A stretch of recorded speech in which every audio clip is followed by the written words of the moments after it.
जय हिंद दोस्तों। तो आज हम देखेंगे सुभाष चंद्र बोस जी के बारे में।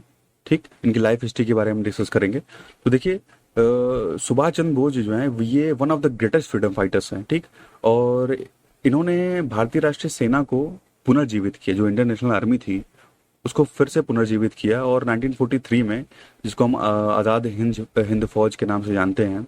और स्टार्टिंग में 1942 में रास बिहारी बोस जो थे, रास बिहारी बोस जी के द्वारा ही इसका जो आज़ाद हिंद फौज है उसका गठन किया गया था। उसके बाद जो सुभाष चंद्र बोस जी हैं, ये इनको इनवाइट किया जाता है। लेबर पार्टी के मेंबर्स जो है इनको इनवाइट करते हैं, और ये वहाँ भी जाके इन लोगों की हेल्प करते हैं। सुभाष चंद्र बोस जी का जो जन्म है वो 23 जनवरी 1897 यानी 1897 को कटक में हुआ था, उड़ीसा में। ठीक, इनका जो एजुकेशन है वो हम देखेंगे तो इन्होंने एजुकेशन अपना यूरोपियन कॉलेज से किया, कटक से। और वहाँ पे 1913 में इन्होंने सेकंड रैंक हासिल की अपने स्कूल में। और उसके बाद इसी वजह से क्या होता है कि अच्छी रैंक पाने की वजह से स्कूल में इनका एडमिशन जो है वो प्रेसिडेंसी कॉलेज में होता है। ठीक, प्रेसिडेंसी कॉलेज में इनका एडमिशन होता है। बाद में इनको वहां से निकाल दिया था 1916 में। तो देखिए, सुभाष चंद्र बोस जी का जन्म जो है 23 जनवरी 1897 को कटक में, उड़ीसा में हुआ। और जानकीनाथ बोस और प्रभावती देवी, तो जानकीनाथ बोस जो हैं वो इनके पिताजी थे, जो कि एक सक्सेसफुल रॉयल लॉयर थे। ठीक है, जो कि एक वकील थे कटक में। और इनको टाइटल दिया जाता है इनके पिताजी को राय बहादुर का। ठीक, और बाद में ये चल के बंगाल लेजिस्लेटिव काउंसिल के भी मेंबर जो है वो बन जाते हैं। देखिए, सुभाष चंद्र बोस जी बहुत इंटेलिजेंट थे, एक बहुत तेज तर्राक जो है स्टूडेंट है वो ये थे। और इनका लेकिन जो इनका इंटरेस्ट है, ये स्पोर्ट्स में उतना ही इंटरेस्ट नहीं था। ये बीए कर रहे थे फिलोसफी से, प्रेसिडेंसी कॉलेज से कलकत्ता। और स्वामी विवेकानंद की टीचिंग से ये बहुत इन्फ्लुएंस थे। ठीक है, बहुत प्रभावित थे स्वामी विवेकानंद की जो सोच थी, जो थिंकिंग थी उनकी, उनसे ये बहुत प्रभावित थे। ठीक, तो एज ए स्टूडेंट जो उनकी टीचिंग थी, जो उनकी पैट्रियोटिक जील थी, तो इससे बहुत इन्फ्लुएंस थे ये। और ये विवेकानंद जी को अपना एक स्पिरिचुअल गुरु जो है वो मानते थे। ठीक, अब देखिए यहाँ से कैसे विरोध शुरू हुआ अभी हम देखेंगे। तो देखिए, Bose decided to take revenge after the reading so many incident about the exploitation of the fellow Indians. अब देखिए, यहाँ कहानी ये शुरू होती है कि जब ये पढ़ाई कर रहे थे तो वहाँ एक प्रोफेसर रहते हैं। तो वो प्रोफेसर जो है वो बच्चों को बड़ा परेशान करते हैं, मारते पीटते हैं। और खासकर इंडियंस को, जो इंडियन वहाँ पढ़ाई करते रहते हैं तो उसको वो बड़ा परेशान करते हैं। ठीक, तो उस समय क्या होता है, ये प्रोफेसर का नाम रहता है ई एफ ऑटन। ठीक है, ई एफ ऑटन है प्रोफेसर, यहाँ लिख देते हैं हम ई एफ ऑटन।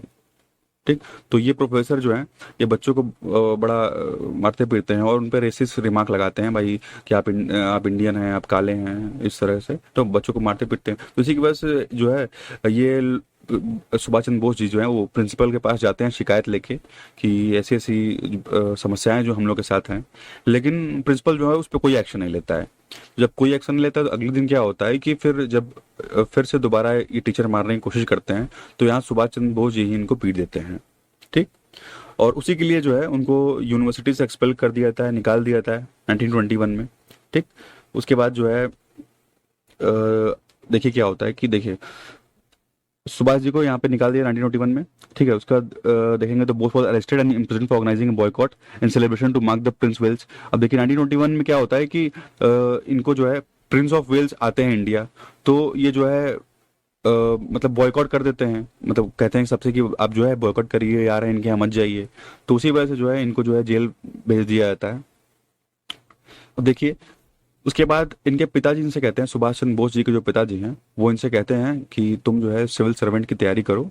और उसके लिए इनको इंग्लैंड भेज देते हैं सिविल सर्विसेज एग्जाम देने के लिए। ठीक, और एग्जाम में क्या होता है कि ये जो है फोर्थ रैंक इनकी आती है, और वो भी सबसे ज़्यादा मार्क्स इनके इंग्लिश में रहते हैं। लेकिन ये क्या करते हैं कि ये रिजाइन कर देते हैं। और क्योंकि ये जो उस समय जो फ्रीडम मूवमेंट चल रहा होता है तो उस फ्रीडम मूवमेंट से बहुत ज़्यादा इन्फ्लुएंस रहते हैं। ठीक है, बहुत ज़्यादा प्रभावित रहते हैं सुभाष चंद्र बोस जी, इसलिए जो है ये रिजाइन कर देते हैं। अप्रैल 1921 में देखिए, Bose resign from the coveted Indian civil services and came back to India. ठीक है, तो रिजाइन करके वापस इंडिया आ जाते हैं। तो लोग जो है जब सुनते हैं कि मतलब ऐसा कौन है कि जो रिजाइन कर दिया वो भी सिविल सर्विसेज की नौकरी रिजाइन करके और मतलब वापस आ रहा है, तो अब लोग जो है मिलने के लिए इनसे भीड़ जो है इकट्ठा हो जाती है मिलने के लिए। सून ही left home to become an active members of India independence movement. उसके बाद जो है ये घर वगैरह छोड़ देते हैं और इंडियन नेशनल मूवमेंट में शामिल हो जाते हैं। ठीक, उसके बाद इंडियन नेशनल कांग्रेस को ये ज्वाइन करते हैं और साथ साथ इनको यूथ विंग प्रेसिडेंट भी इलेक्ट किया जाता है। ठीक है, यूथ विंग प्रेसिडेंट भी इनको इलेक्ट किया जाता है। और उसके बाद देखेंगे तो चित्तरंजन दास के साथ ये जाके जो है ये मिल जाते हैं उस समय शुरू शुरू में। उस और चित्तरंजन दास और मोतीलाल नेहरू जो मिल के बनाए थे स्वराज पार्टी का गठन किए थे। ठीक, तो while Chittaranjan Das was busy in developing the national strategy, Subhash Chandra Bose played major role in uniting the students. ठीक है, तो जो स्टूडेंट्स हैं, यूथ है और जो लेबरर्स हैं कलकत्ता को, ये उनको इनलाइटन करते हैं। He was eagerly waiting to see India as an independent and federal and republic nation। ठीक है, जल्दी ही ये भारत को आज़ादी दिलाना चाहते थे। देखिए, चित्तरंजन दास को सुभाष चंद्र बोस जो है अपना पॉलिटिकल एक गुरु जो है वो मानते थे। ठीक, और इसके बाद हम देखेंगे कि क्या होता है 1924 के टाइम पीरियड पे, 1924 के टाइम पीरियड पे बोस जो है वो मेयर के रूप में इलेक्ट होते हैं। ठीक है, मेयर के रूप में इनको इलेक्ट किया जाता है। कहाँ के मेयर इलेक्ट होते हैं? तो ये जो कलकत्ता, उस समय कलकत्ता का जो म्युनिसिपल कॉर्पोरेशन रहता है, तो वहाँ का चुनाव ये जीत जाते हैं। ठीक, अब देखिए सुभाष चंद्र बोस और कांग्रेस के बारे में कुछ देख लेते हैं। देखिए, in freedom struggle Congress was large organisation. Freedom struggle में तुम्हें पता ही है कि ये जो कांग्रेस थी वो एक लार्ज ऑर्गेनाइजेशन थी स्ट्रगल में। Subhash Chandra Bose became a strong leader in Congress and he made a brave attempt to mould the entire party differently. तो ये देखो, ये देखिए पार्टी को जो है थोड़ा सा अलग जो है व्यू पॉइंट रखना चाहते थे, मतलब इनका थोड़ा अलग सोचने का तरीका था। वैसे गांधी थे और जवाहरलाल नेहरू थे, तो ये लोग जो थोड़ा नरम दल के नेता थे, लेकिन सुभाष चंद्र बोस जी जो हैं वो थोड़ा गर्म दल के नेता थे। Congress party was always lenient and never in position to oppose. Subhash बाबू outrightly opposed this behavior। ठीक है, this opposition was against Gandhi's philosophy। तो ये मेनली जो है गांधी जी के फिलोसफी के अगेंस्ट थे। Therefore Mahatma Gandhi and other leaders were hurt and since they opposed him. तो देखिए क्या क्या हुआ कि जब वर्ल्ड वॉर सेकंड चल रहा था, तो सुभाष चंद्र बोस जी कहते हैं कि ये टाइम पीरियड सही है अंग्रेजों पे हमला करने का, क्योंकि इस समय अंग्रेज जो है वो कमजोर हैं। हम चाहे तो इस टाइम अंग्रेजों को हरा सकते हैं, लेकिन अब गांधी जी जो है मना कर देते हैं। और फिर उसके बाद क्या होता है कि प्रेसिडेंट, मतलब इंडियन नेशनल कांग्रेस के प्रेसिडेंट के लिए चुनाव किया जाता है। तो गांधी जी अपने तरफ से खड़ा करते हैं सीतारमैया जी को। ठीक, सीतारमैया को खड़ा करते हैं और कहते हैं कि अगर सीतारमैया जी जो खड़े हैं, तो अगर आप इनको वोट दे रहे हैं तो मतलब आप हमको वोट दे रहे हैं। ठीक है, ये इनकी जीत मेरी जीत है। ठीक, अगर ये जीतते हैं तो इसका मतलब हम भी जीत गए। फिर देखिए चुनाव होता है, 1939 में इलेक्शन होता है और सीतारमैया जी को 1375 सीट मिलती है। 1375 सीट जो है सीतारमैया जी को मिलती है और बोस जी को मिलती है 1580 सीट। तो यहाँ सुभाष चंद्र बोस जी जो है वो जीत जाते हैं। ठीक, लेकिन ये कहते हैं कि भले हमारी विचारधाराएं अलग हों, गांधी जी से कहते हैं सुभाष चंद्र बोस जी कि भले हमारी विचारधाराएं अलग हों, लेकिन जो हमारा मकसद है, ठीक है, मकसद तो सेम है। ठीक, तो उसके बाद देखिए क्या होता है कि Congress party had undertaken A mission to opposing every thought insulting him. ठीक है, तो कांग्रेस पार्टी हर तरीके से इनको अपोज कर रही थी, इनको निकालना चाहती थी। पहला इलेक्शन जो होता है यूजुअली महात्मा गांधी वही इलेक्ट करते हैं, सुभाष चंद्र बोस के विरोध में खड़ा करते हैं इनको, सीतारमैया जी को। ठीक, अब उसके बाद देखिए तो सेकेंड वर्ल्ड वॉर टाइम के पीरियड पे क्या कहते हैं। देखिए, in order to acknowledge outside support from get freedom he generated for away from Germany Japan when it was period of second world war he decided to induce soldiers from outside to get freedom। इनका कहना यह था कि जो हमारे सैनिक हैं Germany Japan में, जिनको मतलब जो यहाँ से युद्ध लड़ने गए थे और जिनको वहाँ पे प्रिजनर्स ऑफ वॉर करके जो है बंद किया गया है, तो हम उनको छुड़ाते हैं और छुड़ा के यहाँ लाते हैं, अंग्रेजों के खिलाफ उनको खड़ा करते हैं। लेकिन अब इसको जो है गांधी जी कहते हैं नहीं, बाहर से सोल्जर्स नहीं आएंगे, विरोध करते हैं। नेहरू, यहाँ तक नेहरू क्या कहते हैं देखिए, if Subhash would bring soldiers from outside and enter India then I would be the first person to wield a sword and oppose him। ठीक है, नेहरू जी इतना कहते हैं कि अगर सुभाष बाबू अगर बाहर से सैनिक लेके आते हैं तो सबसे पहला उनको रोकने वाला तलवार लेके मैं ही खड़ा रहूंगा।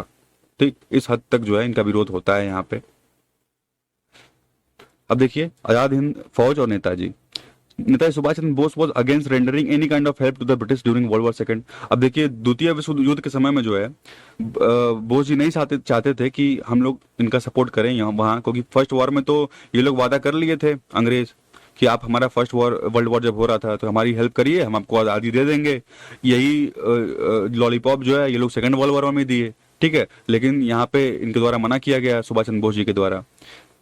The Second World War broke out in September 1939 and just as predicted by Bose, India was declared as a warring state। ठीक है। तो अंग्रेज जो है बिना किसी इंडियन लीडर्स से कंसल्ट किए जो है यहाँ के जो सोल्जर्स रहते हैं उनको युद्ध में लेके चले जाते हैं। अब इसका विरोध जो है आईएनसी करती है। The Congress party was in power in 7 major state. उस समय देखिए कांग्रेस पार्टी जो है इस 7 स्टेट्स में पावर में रहती है और सभी लोग क्या करते हैं, विरोध करने के लिए जो है रिजाइन मार देते हैं अपने पोस्ट से। Here now started a mass movement again utilizing Indian resources and men for the Great War. To him, it made no sense to further bleed poor Indians for the sake of colonial and imperial nations. This was a tremendous response to his call. The British promptly imprisoned him. He took a hunger strike and after his health deteriorated 11 day of fasting, he was freed. अब देखिए, अब इन सबसे परेशान होकर जो है, अब भाई ये सुभाष चंद्र बोस जी ये देखते हैं कि उस समय इंडिया का हाल इनकी अंग्रेजों की पॉलिसीज की वजह से बहुत बुरा रहता है। ठीक है, चारों तरफ जो है प्लेग वगैरह फैल गया रहता है, कई लोग मारे गए रहते हैं, तो ये सब चीज देखिए बहुत परेशान रहते हैं। ठीक, उसके बाद जो है ये एक हंगर स्ट्राइक शुरू करते हैं और उसके बाद करीब 11 दिन तक ये फास्ट करते हैं। ठीक, बाद में इनको जो है यहाँ से जेल से छोड़ दिया जाता है, लेकिन इनको जो है हाउस अरेस्ट कर दिया जाता है। ठीक है, इनके घर को बाहर जो है लोग तैनात कर दिए जाते हैं इन पर नजर रखने के लिए। The British could not do except locking him in the prison. ठीक है, लोग इतना इनको मानते ही थे ना कि जेल में बंद करने के अलावा अंग्रेज कुछ कर भी नहीं सकते थे। ठीक, अब देखिए 1941 में अचानक से सुभाष चंद्र बोस जी जो है डिसअपियर हो जाते हैं। The authorities did not come to know for how many days he was not in barrack. और लोगों को पता ही रहता है कि वो कितने दिन से अपने घर में है ही नहीं। ठीक है, इन लोगों को नाक के नीचे से ये निकल जाते हैं। He travel by foot, car, train and resurface in Kabul. ठीक है, उसके बाद जो है ये काबुल पहुंचते हैं और वहां से ये जो है अब जाएंगे कहाँ, तो बाहर ये जर्मनी के लिए निकलेंगे हिटलर से मिलने के लिए। नवंबर 41 में देखिए हिज ब्रॉडकास्ट फ्रॉम जर्मनी और radio sent shock waves among the British. अब यहाँ जब रेडियो पे ये अनाउंस करते हैं जब जर्मनी से, तब यहाँ पे अंग्रेजों को झटका लगता है कि भैया ये कैसे पहुंच गए Germany. And electrified the Indian masses who realised that their leader was working on a master plan. तब लोगों को पता चलता है कि भैया सुभाष चंद्र बोस का तो बहुत लंबा प्लान है। ठीक, to free their motherland. It also gave a fresh confidence in the revolutionaries. अब इसकी वजह से जो है जो भी उस समय रिवोल्यूशनरी रहते हैं उनके मन में जो है एक कॉन्फिडेंस जो है बिल्डअप होता है। और देखेंगे तो उसके बाद उस देखिए जो एक्सिस पावर्स थे उस समय जो ये जर्मनी से जाके मिलते हैं, भाई जर्मनी उस समय ब्रिटिशर्स के विरोध में थी, इसलिए जाके जर्मनी से मिलते हैं। Netaji Subhash Chandra Bose military and other help to fight the British. ठीक है, तो ये हेल्प मांगते हैं जर्मनी से कि हमको जो है हिटलर से ये हेल्प मांगते हैं कि जो आपके यहाँ जो हमारे यहाँ सैनिक बंद हैं उनको छोड़ दीजिए। उसके साथ ही जापान से भी हेल्प मांगते हैं।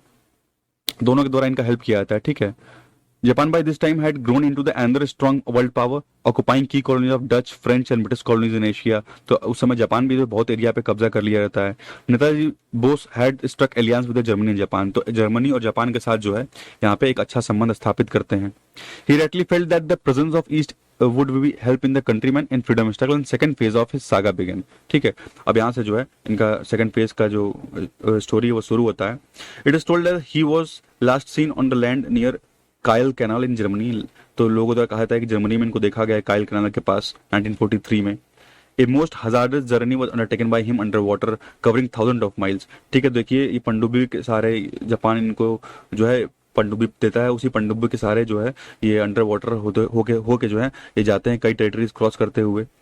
He was in Atlantic, the Middle East, Madagascar and the Indian Ocean. Battles were being fought over land, in the air and there were mines in the sea.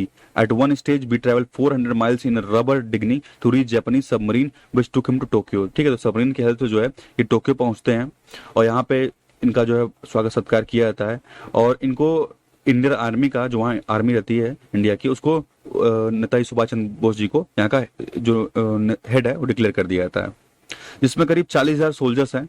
ठीक है, सिंगापुर के इलाके के और अदर इलाके के। These soldiers were United by another great revolutionary रास बिहारी बोस। और साथ ही साथ अब रास बिहारी बोस का भी इनको साथ मिल जाता है। ठीक, तो रास बिहारी बोस जो है पहले ही नेतृत्व कर रहे थे, बाद में ये सुभाष चंद्र बोस जी को मतलब हैंड ओवर कर देते हैं। Netaji Bose called the Indian national army and A government by name Azad Hind government and declared on the 21 अक्टूबर 1943 को। ठीक है, तो आजाद हिंद गवर्नमेंट जो है डिक्लेयर कर देते हैं 21 अक्टूबर 1943 को। देखिए इंडियन नेशनल आर्मी जो है वो अंडमान निकोबार आइलैंड जो है इसको फ्री करा लेती है अंग्रेजों से और इसको स्वराज और शहीद आइलैंड नाम दिया जाता है। ठीक है, तो अंडमान निकोबार को स्वराज आइलैंड और निकोबार आइलैंड को शहीद आइलैंड नाम दिया जाता है। अब यहाँ पे इनकी सरकार जो है गवर्नमेंट जो है वो फंक्शनिंग स्टार्ट हो जाता है। Subhash Chandra Bose wanted to free India from the east front he had taken care that Japanese interference was not present from any angle. ठीक है, तो इनका पूरा पूरा ख्याल इन्होंने रखा था कि जापानीज इंटरफेरेंस जो है वो हमारे इसमें बीच में ना रहे। ठीक है, चाहे वो आर्मी लीडरशिप हो, एडमिनिस्ट्रेशन हो, कम्युनिकेशन हो, ये सभी जो है इंडियंस ही मैनेज करते थे, जापानीज इंटरफेरेंस इसमें नहीं था। सुभाष ब्रिगेड, आजाद ब्रिगेड और गांधी ब्रिगेड, ठीक है, ये 3 ब्रिगेड जो है बनाया गया।